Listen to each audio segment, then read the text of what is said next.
All of us reach a point in time where we are depleted and need to somehow find a way to reignite the fire within. But how do we spark that flame? Welcome to Reignite Resilience, where we will venture into the heart of the human spirit. We'll discuss the art of reigniting our passion and strategies to stoke our enthusiasm. And now, here are your hosts, Natalie Davis and Pamela Cass.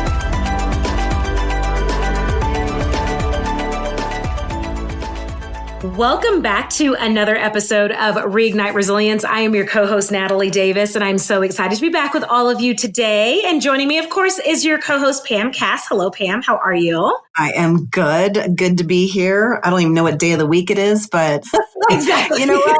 Whatever. Another day in paradise. It is another day in paradise. That's what it is. Exactly. And one that I kind of planned my day around our recording session because I am on the road today and it's everything else is falls by the wayside. I'm I just need to be in a spot planted in order to record on time. That's all I need for the day and all is well in the world. And it happens. So here we are. Here we are. We made it. Exactly. We did it. I love it. I love it. Oh my gosh. Well, we have a wonderful guest joining us today, and I am so excited to dive in and have his story shared with our listeners. So, Pam, I'm going to turn it over to you. Why don't you let our listeners know who's joining us today? Absolutely. I'm excited about this one. So today we have Jesse Crossen. He is the founder of Second Chancer Foundation and author of The Best Part of Prison, Ben Bella Books 2026, a memoir about transformation, resilience, and unexpected gifts found in life's darkest moments. A governor's pardon recipient turned advocate, Jesse now speaks, writes, and builds programs that help at-risk youth and returning citizens rewrite their stories. He is the voice behind a growing movement proving that your worst chapter doesn't have to be your last. So excited to have you here with us, Jesse, and just excited to hand it to you to kind of share your story with us. Thank you for having me. And you started with so much energy. I was worried. I was like, am I going to be able to keep up? Am I going to be able to step into this? Because it was a very long night, but thank you. I get sometimes uncomfortable when people describe me as a voice or a leader in a movement. And I think that's been one of my issues all along. As a kid, I never really felt like I was good enough or like I was deserving or I was right. I always felt like everyone else knew something that I needed to know. So I always felt like I was behind and I was kind of searching for the answer, for community, for permission, for all these things. And I searched in a lot of places. I searched in relationships and I searched in sports and I searched in academics. And then the first time I did cocaine, I was like, oh, this is it. This is what I've been looking for my whole life. And it felt like an answer to my problems, but I didn't realize just how much of a problem it was going to create. And in a matter of 3 months, I went from a kid who was taking a year off before college, who was lost, but, kind of finding his way, to completely out of control and unrecognizable. And just the addition of cocaine in my life, I became a feral animal. It was just running around, responding and afraid and angry and just full of fear. I committed 2 crimes. I committed a robbery to try to get more money for drugs, and I committed a shooting because I had gone to meet these guys and they ended up chasing me. It was very much I contributed to this. It wasn't just a self-defense. And I was incredibly lucky that they both lived. I was incredibly lucky that I didn't take lives that day. And that was the stopping point. The police arrested me. I was sitting in the jail. And I remember the joy that I felt actually was when they served the charges on me was that it wasn't murder charge. It was malicious wounding, that I had shot people, but they had lived. And up to that point, I didn't know if that was the case. But that stopped, that, handcuffs going around my wrist, sitting in the jail with nowhere to run from these feelings and these thoughts and these insecurities that I've been hiding from for a long time. That was in some ways the hardest part, but it was really the best part. It was exactly what I needed. It was the only thing that could slow me down and stop me because I didn't know how to stop myself before that. And, sitting in that jail, I just turned 18 and I thought my life was over, but I thought, okay, maybe there's a way forward. And people believed in me, both people in the jail and people on the outside. Went through a whole thing, met with my attorney, and he was very frank. And he said, Jesse, you did some really bad stuff. And the state sentencing guidelines call for between 8 and 13 years. And you're going to have to probably spend that midpoint of 10 years in prison. But you did some bad stuff. You just need to own up to it. And in a weird way, that was exactly what I needed. I needed somebody to say, you did something wrong. Here's what you can do about it. Because I wanted to make amends. I wanted to make things right. I just didn't know what to do. And I thought, okay, if I do this time, that will somehow make up to the people that I've harmed. That'll be a start.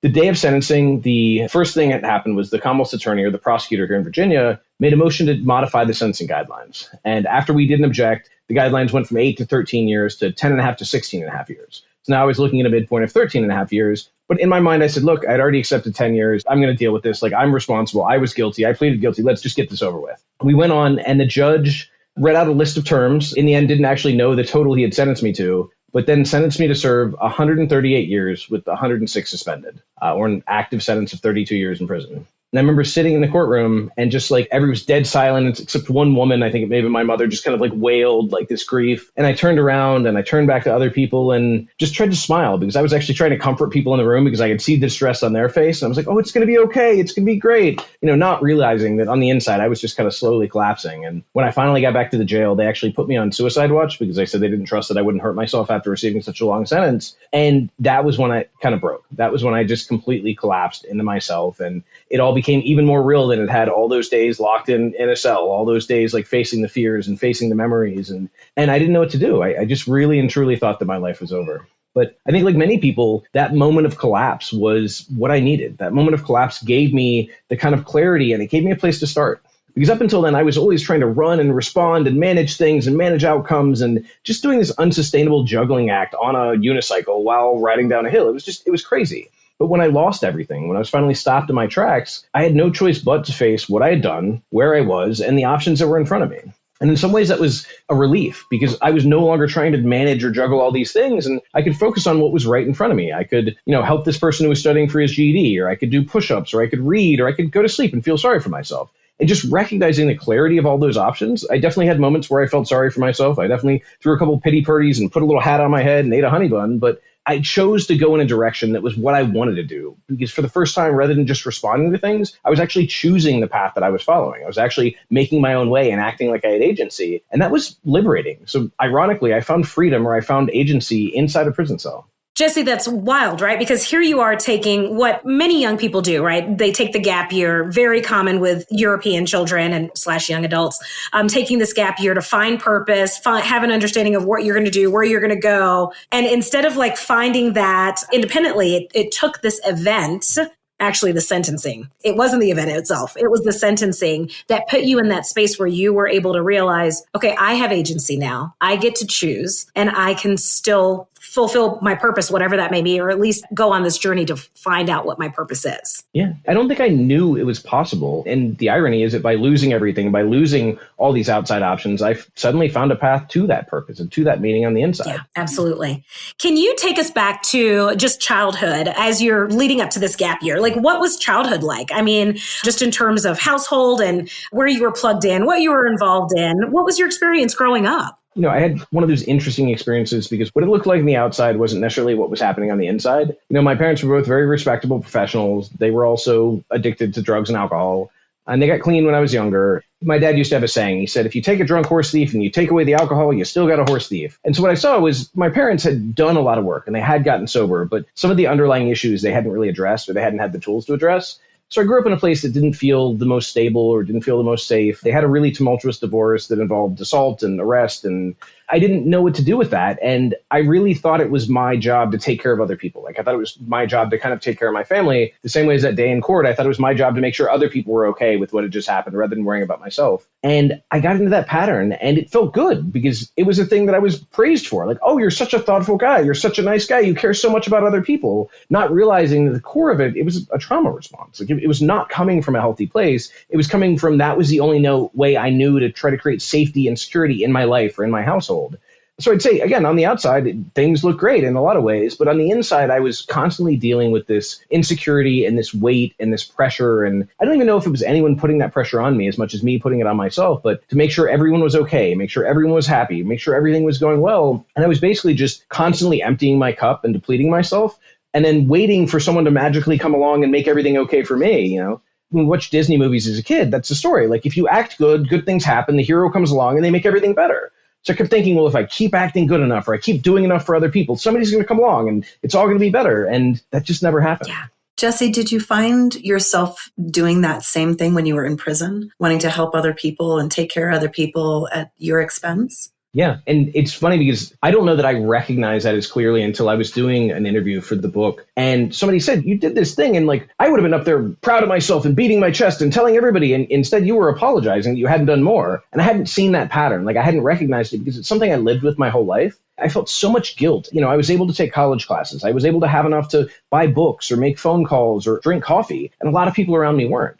So every time I did one of those things or I engaged in one of those things, rather than feeling proud of myself for getting a 4.0 or proud of myself for getting whatever, I felt shame because I was doing something that other people should be able to do and they couldn't. And somehow that felt like my fault, or it was my job to make them have that opportunity or expand it. And that happened in prison. That happened after. It's something that I've still struggled to get away from, because what I found is, like I said, people praise those trauma responses. So those things that are not coming from a healthy place, but that look healthy on the outside or look giving or kind on the outside, I get all this validation for, but I don't necessarily address the underlying issues that cause it to come out in not the healthiest way. Mm-hmm. Yeah. You made such a massive reference when we talk about like all of the Disney characters. And as you were talking, I was like going through and I was like, yeah, there's always an external person that comes in and fixes the thing, right? Like there's never the introspective work. There's never figuring out how to deal with it on your own. It's waiting for that external person to come in and fix it for you. You found yourself in that moment where you got your sentencing and here it is. Prison is your reality. Right? Talk to us about that season of your life. I mean, you're a young adult. Your brain is still developing. No offense, but scientifically, your brain is still developing. And you're now finding this sense of purpose and fulfillment. But what is the experience? What's that season of life truly like for you? There was a lot of surrender. There was a lot of depression. There was a lot of hopelessness. People see on the outside, like, oh, you accomplished these things. It's like, no, you don't know what it felt like going, sometimes just putting one foot in front of the other. But there were times where I just got tired of feeling sad. I got tired of feeling sorry for myself. I got tired of painting myself as the victim. I got tired of all that. And I chose to do something. And I did it imperfectly. And I often did it awkwardly. And I often did it wrong to some degree. But I just kept doing things in a weird way. Again, taking away that outside pressure, taking away the expectations or needs of others, at least people close to me. I, for the first time in my life, was kind of choosing my own path. And yeah, it was not always easy. It was not always fun, but I found this great sense of satisfaction and purpose. I remember there's a story about this guy who came to me. He was this giant of a man. His name was Big Baby, but he was huge. And yeah, okay.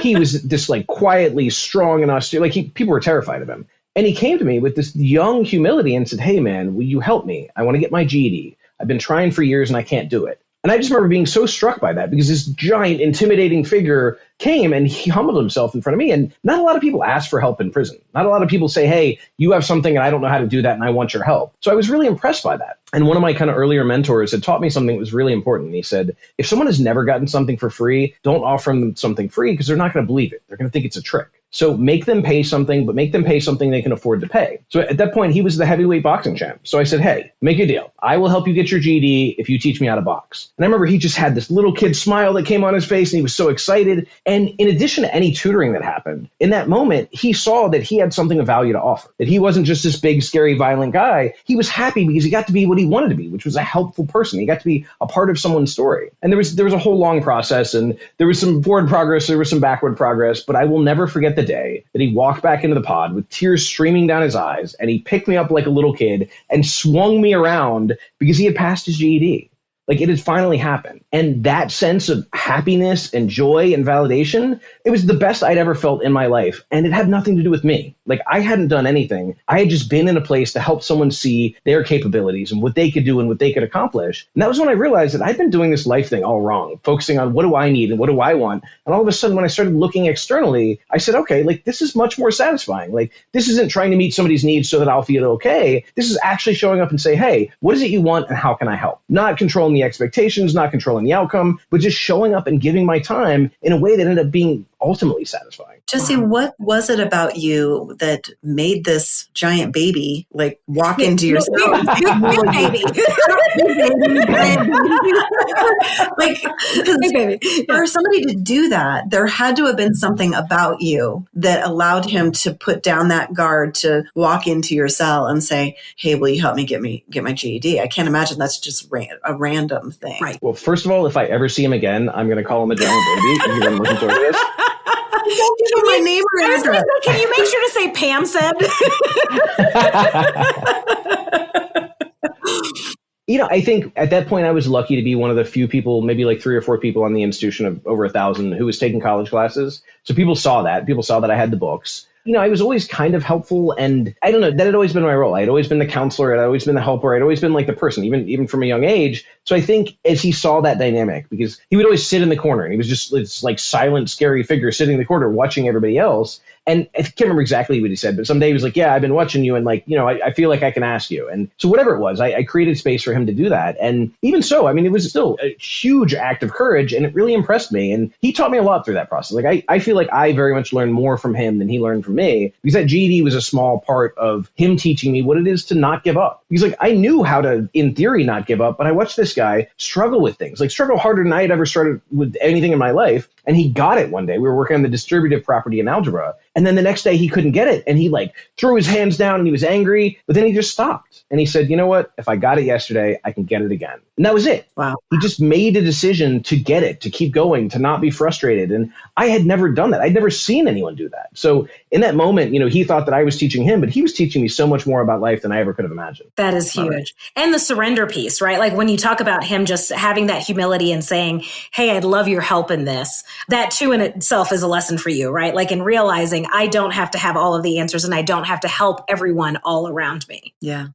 I talk in the book that there's a line that a friend of mine picked out that I said, I didn't know how to do most things and I didn't know how to go forward. So I had this policy. I would find somebody I admired. I would ask them what they did or how they got somewhere or what their daily practice was. And then I would just do that over and over and over until I got somewhere. And so whether that was academic or that was for exercise or that was like building new habits, I just adapted that. And what I found was, for the most part, if somebody was able to do it, I would be able to do it. I just had to do the same things they did.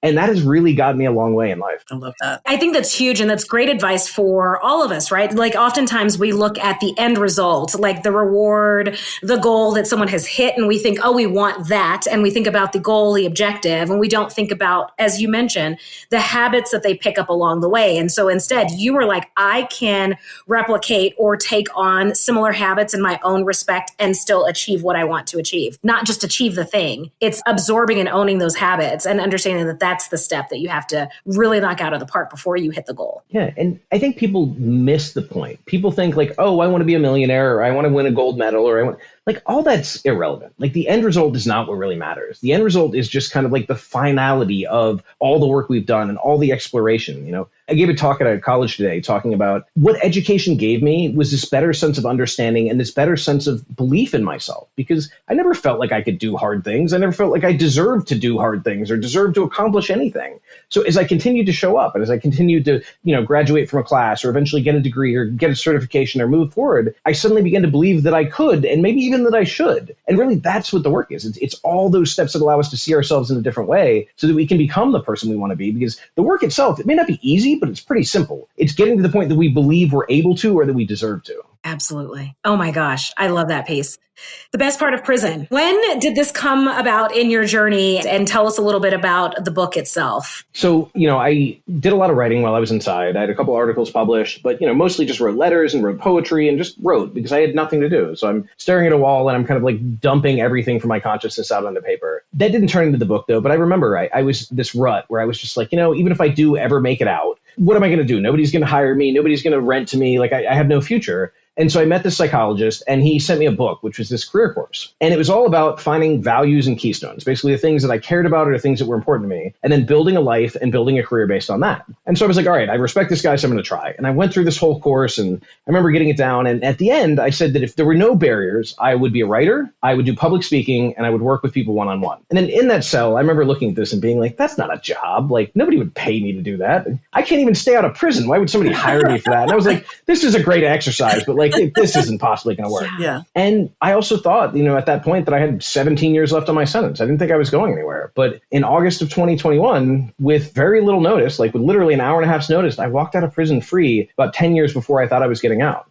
because the governor granted me a conditional pardon. So all of a sudden I was in this position in the world, and now I have to find a job and I have to find someone to rent to me and I have to find all these things. And I didn't know what that would be. And I didn't even know how to make the decisions for myself. I really struggled with this kind of like decision fatigue, because for years I didn't have to decide anything. I knew when I was going to eat. I knew when I was going to sleep. I knew what I was going to do. I knew where I needed to show up. And all of a sudden I'm standing in front of an aisle with 500 body wash. And I'm like, how am I supposed to? I don't know what I want. But I was lucky that in a weird way, being institutionalized led me to start telling stories, because I had a friend who was in marketing who said, Jesse, I think you have a really compelling story and people are going to be interested. You need to put it on social media. And I was like, I don't know what that means, but I'll do what you said. Like, I respect you. So I downloaded TikTok on my way to a hike that I've been looking forward to for years. I got to the top of the mountain and I made this video and I posted it and I shut my phone off and I went back down. And that night I opened my phone again and I had to call Katie and I was like, hey, Katie, what is a normal number of views for a video? And she pulled it up and she said, Jesse, you had 0 followers and you got 10,000 views in like less than a day.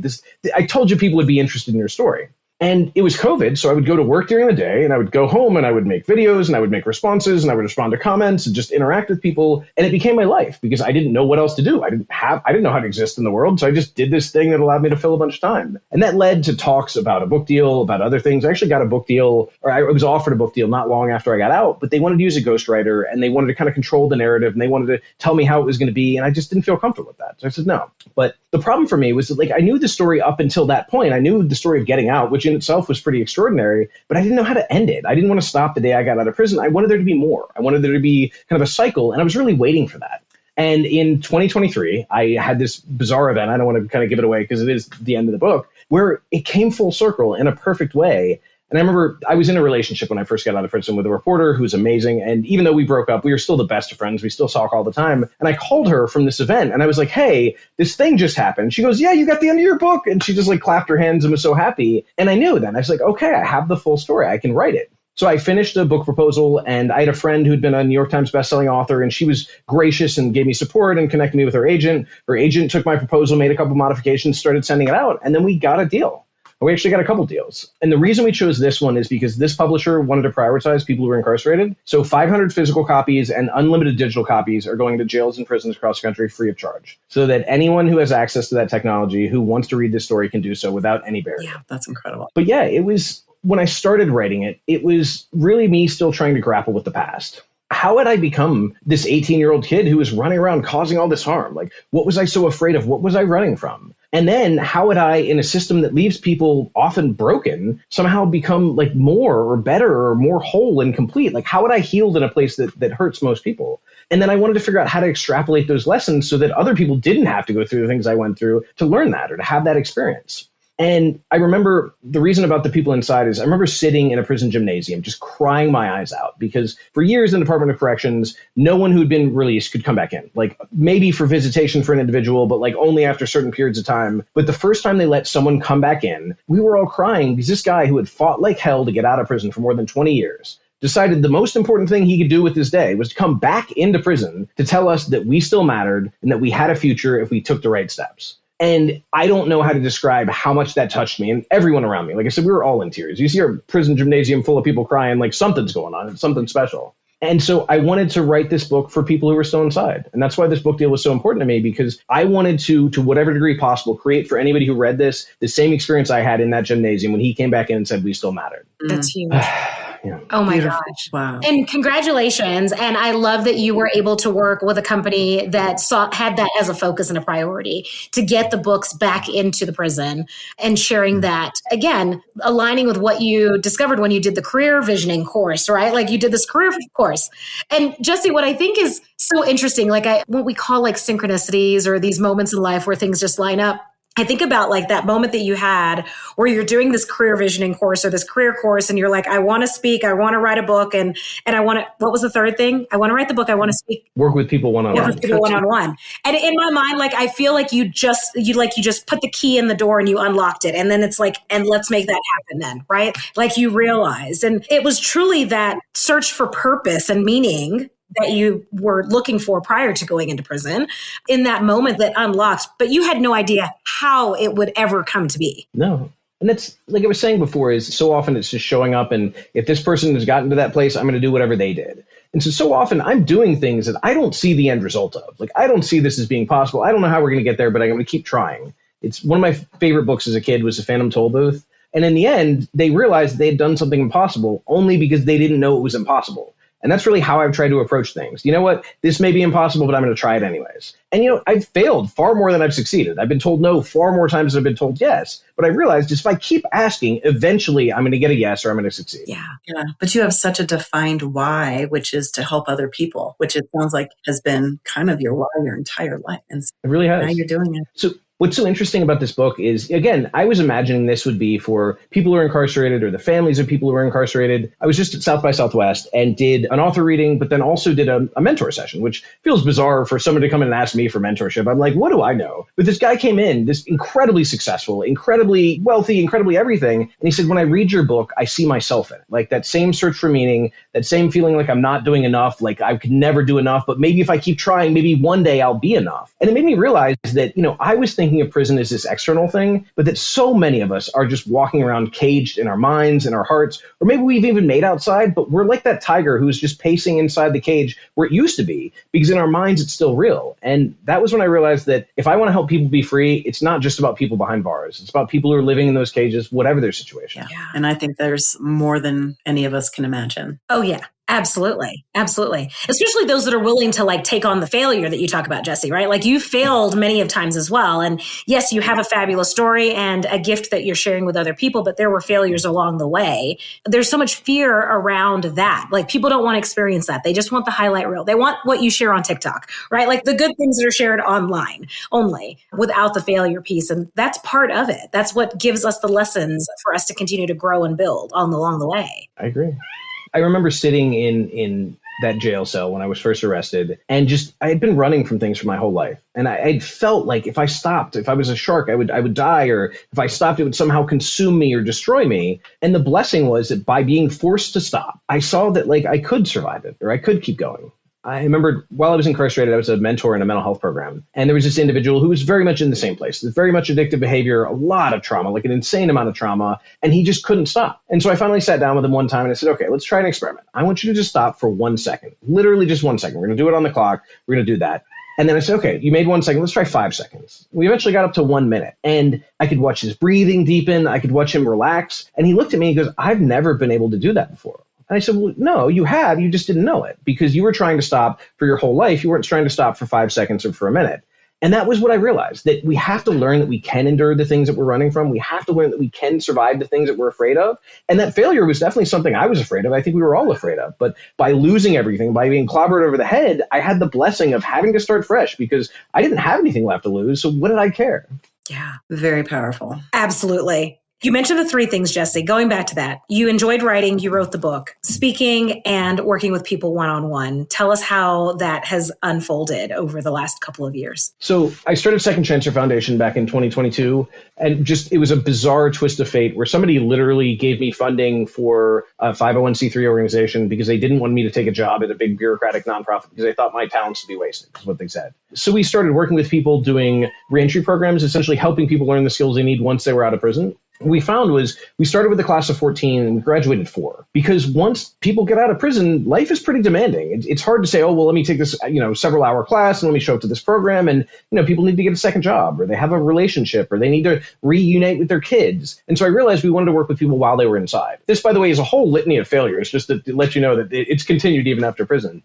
Then I thought about, and I actually polled all of my friends who were formerly incarcerated who were successful. And every one of us had a mentor or a teacher or someone who believed in us and helped us see ourselves in a different way. So we started a program, this nationwide program where we were connecting incarcerated people with mentors, where someone could write and share their experience and their perspective and kind of be a mirror to that person on the inside, hopefully helping them see that they were deserving and that things would work out. We ran this program and we had some really good feel-good stories, but in the end, the data just didn't reflect that this was a successful use of funding and programming. And so as good as it looked on paper and as many connections as we had made, as much we could probably fundraise, I didn't feel good about running a program that wasn't leading to results, which are that we wanted people to get out of prison and stay out and be successful. So then we kind of reflected, we're now actually working on a video game, basically a reentry video game, where we would allow people on their prison tablets to go through the reps of getting out of prison and learning the skills in a low-stakes environment to where if things mess up or they don't go as well, you lose your turn. You got to start over, but it's not nearly as severe as people who get out and do that and then go back to jail or go back to prison or end up harmed or even dying. And we're hoping that this can be one of those iterations that we can actually make an impact.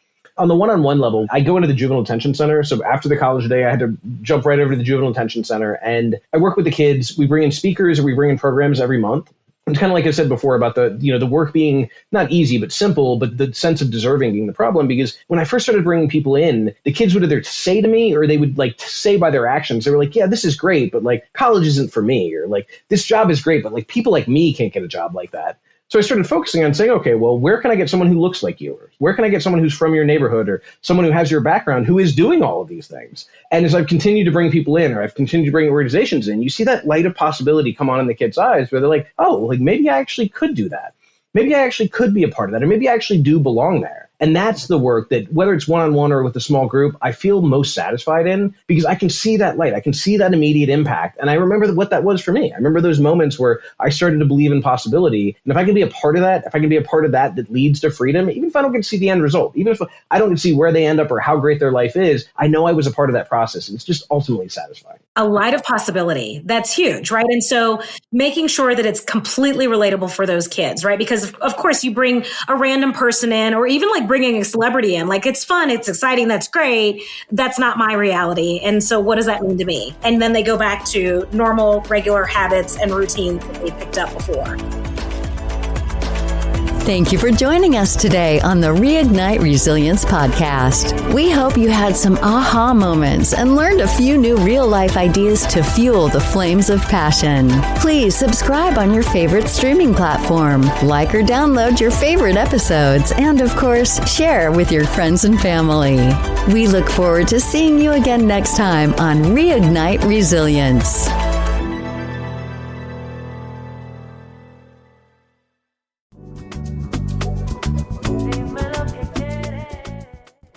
Reignite Resilience family, we are so excited to share with you that the book, The Quiet Gift, A Journey of Self-Worth and Resilience, is now available on audiobook at Amazon. Make sure that you check the link in the show notes so that you can click on that and download a copy of the audiobook. This is an amazing story written by Pam as a part of the Red Journal series and narrated by Kristen Aiken Salata.